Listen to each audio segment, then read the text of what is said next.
नेता टाइप आधा काम मत करो, सब्सक्राइब के साथ साथ बेल आइकॉन भी दबाओ। कोरोना से तो तुम बाद में मरोगे, उससे पहले तुम जाहिलियत और सांप्रदायिकता के वायरस से मर जाओगे। जी हां, कोरोना वायरस का तो इलाज होगा आगे, इससे तो हम कभी ना कभी जीत ही जाएंगे, मगर जाहिलियत का या सांप्रदायिकता के वायरस का क्या इलाज है? कुछ दिनों पहले, 2 ही दिनों पहले घटना हुई मुरादाबाद में, जिसमें कुछ कोरोना के सिपाही, कुछ डॉक्टर्स और पुलिस वाले गए एक ऐसे परिवार में जहां पर कोरोना के चलते एक हादसा हुआ था और उसके बाद उस परिवार को अलग ले जाने के लिए, सुरक्षित ले जाने के लिए उन्हें एक एम्बुलेंस में बिठाया गया। आसपास जो भीड़ मौजूद थी, इस मस्जिद के इलाके में आसपास जो भीड़ मौजूद थी, उन्होंने डॉक्टर्स और पुलिस वालों को पत्थर मारना शुरू कर दिया। नतीजा यह हुआ कि उसमें से एक डॉक्टर की हालत बहुत गंभीर हो गई है। अब मुझे बताइए ना, मुख्यमंत्री योगी आदित्यनाथ अगर ऐसे मामलों में एनएसए, नेशनल सिक्योरिटी एक्ट लगाने की वकालत करते हैं तो क्या गलत करते हैं? तुम्हें हक किसने दिया है हमारे डॉक्टर्स पर हमला करने के लिए? यह जाहिलियत की इंतहा नहीं तो क्या है? वो घटना याद है आपको, इंदौर की? डॉक्टर तृप्ति और डॉक्टर जकिया सईद जाते हैं इंदौर की उस गली में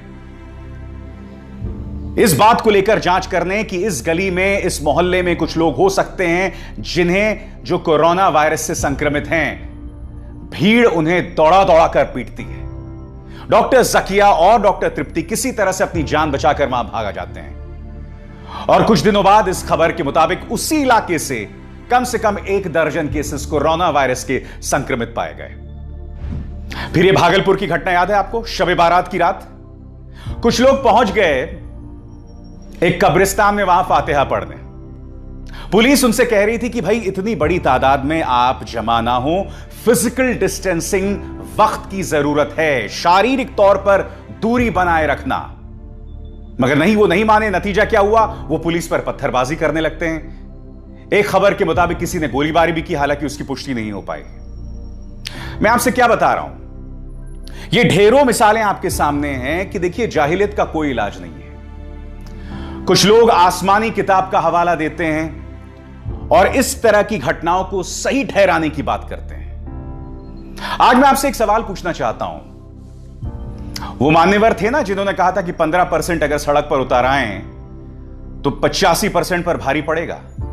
मैं ये जानना चाहता हूं कि उस तरह के नेता ऐसे मौकों पर समुदाय को शिक्षित क्यों नहीं करते? क्योंकि ये डॉक्टर्स जो पहुंच रहे हैं आपके भले के लिए ही पहुंच रहे हैं। तब क्यों खामोश हो जाते हैं तमाम रहनुमा? तब क्यों खामोश हो जाते हैं ये मौलवी, ये काजी, जो गोदी मीडिया में 5-5 हजार, 10-10 हजार रुपए के लिए बैठ जाते हैं, उस गोदी मीडिया के एजेंडे पर सवार होते हैं और एक ऐसी राय बनाते हैं जो पूरे मुस्लिम समुदाय के खिलाफ जाता है?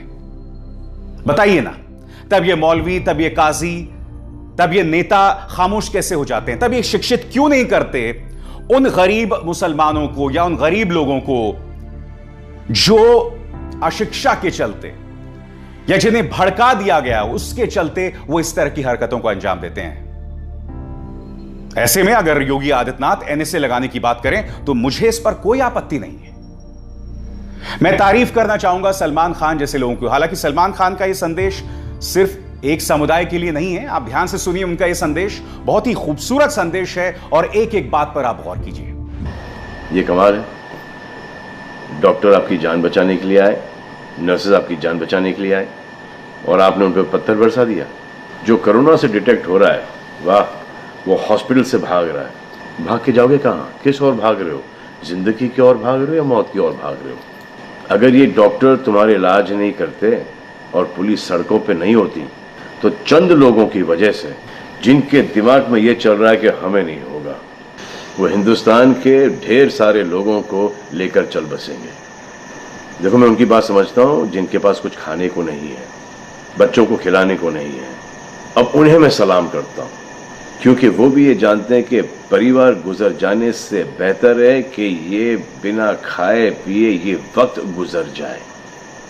बहुत अच्छा काम हो रहा है और ऐसा लग रहा है कि वाकई में हिंदुस्तान एक दूसरे से दिल से जुड़ा है। लेकिन चंद जोकरों की वजह से ये बीमारी फैली जा रही है। अगर आपके एक्शन ऐसे नहीं होते तो पुलिस के रिएक्शन वैसे नहीं होते। अगर आपके एक्शन ऐसे नहीं होते तो हज़ारों पुलिस वालों को, हज़ारों डॉक्टर्स को, नर्सेस को और आवाम को कोरोना वायरस नहीं होता। इतने लोगों का काम तमाम नहीं होता और अभी तक हम सब वापस से काम पे लग गए होते। चाइना से शुरू हुआ है, चाइना में कब का ख़त्म हो गया, लेकिन इन चंद लोगों की वजह से पूरा हिंदुस्तान एक लंबे समय के लिए घर पे बैठेगा। मान लिया बड़े ताकतवर हुआ, बड़े बहादुर हुआ, कितने बहादुर, इतने ताकतवर हुआ आप कि आप अपने परिवार वालों को कंधा दोगे, उनकी अर्थी उठाओगे। इतना जिगर है आप? क्यों आप यमराज और मलिकुल मौत बनना चाहते हो? और क्यों अपने परिवार के लोगों पे इन्ना लिल्लाह है और राम नाम सत्य है पढ़ना चाहते हो? हर बात के दो पहलू होते हैं, इसके भी दो ही हैं। एक पहलू यह है कि हम सब रहें, दूसरा पहलू यह है कि कोई ना रहे। आप डिसाइड करो और सब शुक्रिया अदा करो पुलिस फोर्स का, डॉक्टर्स का, नर्सेस का, जो लोग बैंक में काम करते हैं उनका रिस्पेक्ट करो, उनको जिनको हुआ है, और एहतियात रखो कि ये आगे ना फैले, और दुआ करो कि वो नौबत ना आए जहां पर आपको समझाने के लिए मिलिट्री बुलाई जाए। धन्यवाद। सुना आपने? अब ये खबर देखिए। जल्लीकट्टू, तमिलनाडु के जल्लीकट्टू में आप जानते हैं एक परंपरा है, एक खेल है, उसमें शामिल होने वाला एक सांड, उसकी मृत्यु हो गई। यहां पर देखिए कितनी बड़ी तादाद में भीड़ जो है उमड़ आई है। कहां गई फिजिकल डिस्टेंसिंग?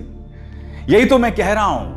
आसमानी किताबों, धर्म का हवाला देकर लोग क्या क्या कराते हैं, अपनी जाहिलियत का इस तरह से परिचय देते हैं। अब ये एक और मिसाल देखिए, कर्नाटक के कलबुर्गी की मिसाल है। ये एक हॉटस्पॉट है, कोरोना वायरस हॉटस्पॉट। और यहां क्या हो रहा है, यहां पर एक रथ यात्रा निकाली जा रही है। आपको सोलापुर की वो घटना याद है, महाराष्ट्र के सोलापुर की? वहां पर भी एक स्थानीय देवता हैं, उनके सम्मान में एक रथ यात्रा निकाली गई। जब पुलिस ने उन्हें रोका तो पुलिस पर पत्थरबाजी की गई। आज सवाल आप सबसे पूछा जा रहा है कि आखिर इस जाहिलियत का इलाज क्या है?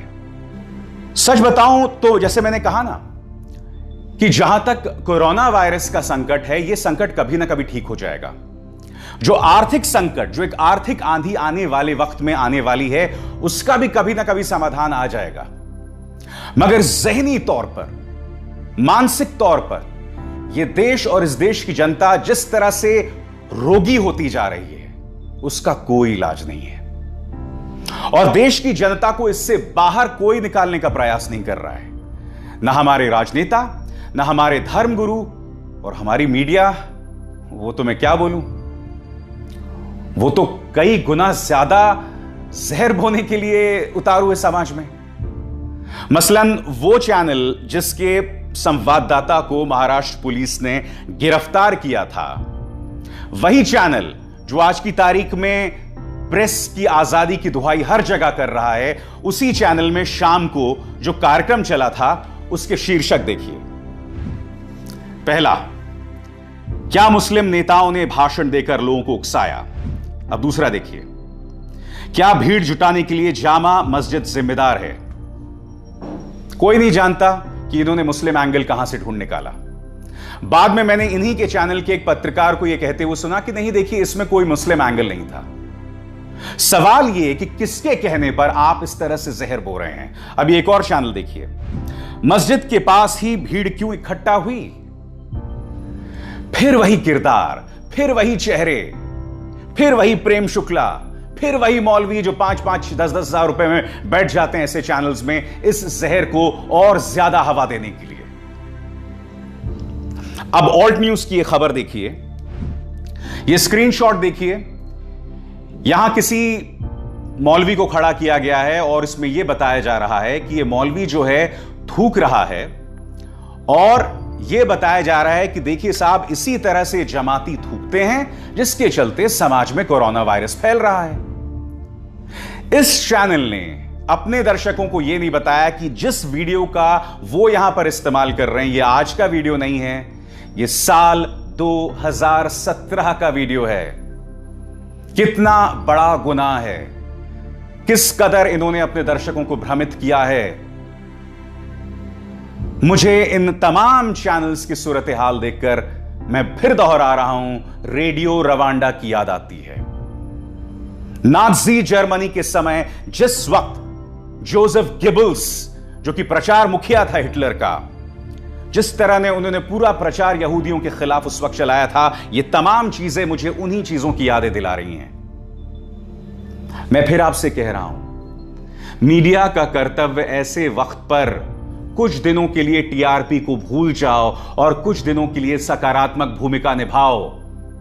अगर तुम्हें मीडिया की आजादी की याद आ रही है तो इसी तरह से, इसी तरीके से तुम्हें बाकी चीजों के लिए भी जद्दोजहद करनी चाहिए। कम से कम इस वक्त एक सकारात्मक किरदार तो निभाइए। अभी कल ही मेरी एक दोस्त से बात हो रही थी और मैंने उनको जिक्र किया मुरादाबाद की घटना का, मैंने जिक्र किया इंदौर की घटना का, भागलपुर की कब्रिस्तान की घटना का। तो उन्होंने कहा, अभिसार आप नहीं समझते हैं, जब 24 घंटे मीडिया मुसलमानों के खिलाफ जहर बोने का काम करती है और तब जब ये डॉक्टर्स उनके परिवारों में पहुंचते हैं, खासकर जो अशिक्षित परिवार हैं, तब इनके जहन में डर भरा हुआ है और उसी के चलते वो लोग ये तमाम काम करते हैं। इससे बेईमानी तर्क कोई नहीं हो सकता। आप कहीं ना कहीं उसी जहरीले प्रोपेगेंडा में फंस रहे हैं। यही तो इम्तिहान है, यही तो टेस्ट है, यही तो आपका परीक्षण है। जो वो आपके खिलाफ जहर बो रहे हैं तो आपको एक ऐसे किरदार का परिचय देना पड़ेगा कि आप उस ट्रैप में नहीं फंसेंगे। और जाहिलियत की बात मत कीजिए। 80 के दशक में वो शाहबानो मामला हुआ था। मैं जानना चाहता हूं ना कि कितने शिक्षित लोगों ने शाहबानो का समर्थन किया था। उस वक्त तो कहीं ना कहीं इस्लाम खतरे में आ गया था। तो कृपया यह बात मत कीजिए कि आज की तारीख में मीडिया ऐसा कर रहा है इसलिए वो लोग ऐसे डरे हुए हैं। नहीं, ऐसा इसलिए हो रहा है, नंबर 1 अशिक्षा की वजह से। यकीनन मैं आपकी इस बात से इत्तेफाक रखता हूं कि मीडिया के जहरीले प्रोपेगेंडा का भी परिणाम है, मगर हकीकत यह भी है कि जो तमाम बड़े नेता हैं, मौलवी हैं, काजी हैं, धर्मगुरु हैं, ये लोग इन्हें शिक्षित नहीं कर रहे हैं, ये लोग इन्हें सही रास्ता नहीं दिखा रहे हैं। हकीकत यह है और इससे मत भागिए। मगर क्या ऐसे में हम सबको उम्मीद नहीं रखनी चाहिए? क्या इस अंधकारमय समय में उम्मीद की एक भी किरण नहीं है? नहीं है।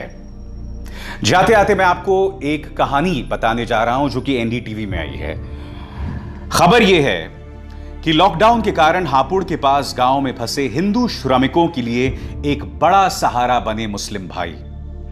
खबर क्या कहती है मैं आपको पढ़ के सुनाना चाहता हूं। कोरोना वायरस की महामारी के कारण देश भर में जारी लॉकडाउन के बीच एक उम्मीद भरी खबर आई है। यूपी के हापुड़ जिले में एक मुस्लिम बहुल गांव के लोगों ने लॉकडाउन के बीच न केवल हिंदू श्रमिकों को रहने का ठिकाना दिया, बल्कि उनके खाने का इंतजाम भी इन मुस्लिमों द्वारा किया जा रहा है। दिल्ली से करीब 80 किलोमीटर दूर स्थित हापुड़ की आइसक्रीम फैक्ट्री को लॉकडाउन के कारण बंद करना पड़ा। ऐसे में इस फैक्ट्री में काम करने वाले 10 श्रमिकों के पास रोजी रोटी का कोई जरिया नहीं बचा। बिहार के पश्चिमी चंपारण जिले के इन मजदूरों ने पैदल अपने घर लौटने का फैसला किया। अभी ये हापुड़ कुछ किलोमीटर ही चले थे कि पुलिस ने इन्हें रोक दिया और लॉकडाउन का हवाला देते हुए लौटने को कहा। ऐसे हालात में इन लोगों को मुस्लिम बहुल गांव सरवानी में रुकने में मजबूर होना पड़ा। गांव के मुस्लिम इन श्रमिकों की मदद के लिए सामने आए। ये न केवल पिछले 3 हफ्ते से इन हिंदू श्रमिकों को रहने का ठिकाना उपलब्ध करा रहे हैं, बल्कि उनके लिए भोजन की व्यवस्था भी करा रहे हैं। जी हां, उम्मीद की एक किरण यह है और हमें उम्मीद की ऐसी ही किरणों का दामन थाम के आगे बढ़ना है, क्योंकि जैसे मैंने कहा ना, जाहिलियत का कोई इलाज नहीं है, अशिक्षा का कोई इलाज नहीं है, सांप्रदायिकता के वायरस का कोई इलाज नहीं है। अगर इलाज है तो सिर्फ इस तरह की घटनाएं। और मैं ये उम्मीद करता हूं कि आने वाले दिनों में ऐसी और ऐसी कई घटनाएं जो हैं हम सबको राह दिखाएंगी। दोस्तों, क्योंकि इससे पहले क्या हुआ था, जब 26/11 हुआ था, जब मुंबई में हमला हुआ था आतंकवादियों द्वारा, या जब भुज में अर्थक्वेक आया था, तब मानवीय बड़प्पन, इंसानी बड़प्पन की ढेरों मिसालें सामने उभर कर आई थी। मगर कोरोना वायरस के बाद जिस तरह से मीडिया ने समाज में जहर फैलाया सांप्रदायिकता का, उसके बाद भारतीय समाज का बदसूरत चेहरा सामने उभर कर आया है। इससे पहले शायद ही कभी ऐसी कोई त्रासदी या घटना हुई हो जिसमें समाज इतना कुरूप, इतना बदसूरत दिखाई दिया हो। और यह सब यकीनन मीडिया का प्रोपेगेंडा एक बहुत बड़ा किरदार निभा रहा है, मगर हमारे अंदर की असुरक्षाएं, हमारे अंदर की जो अशिक्षा है, उसने एक बहुत बड़ा किरदार निभाया है। मेरी इन बातों को याद रखिएगा। सुनिए सरकार में बस इतना ही। मेरी आप सबसे अपील कि इस कार्यक्रम को ज्यादा से ज्यादा लोगों तक पहुंचाएं, इसे लाइक करें, शेयर करें। नेता टाइप आधा काम मत करो, सब्सक्राइब के साथ साथ बेल आइकॉन भी दबाओ।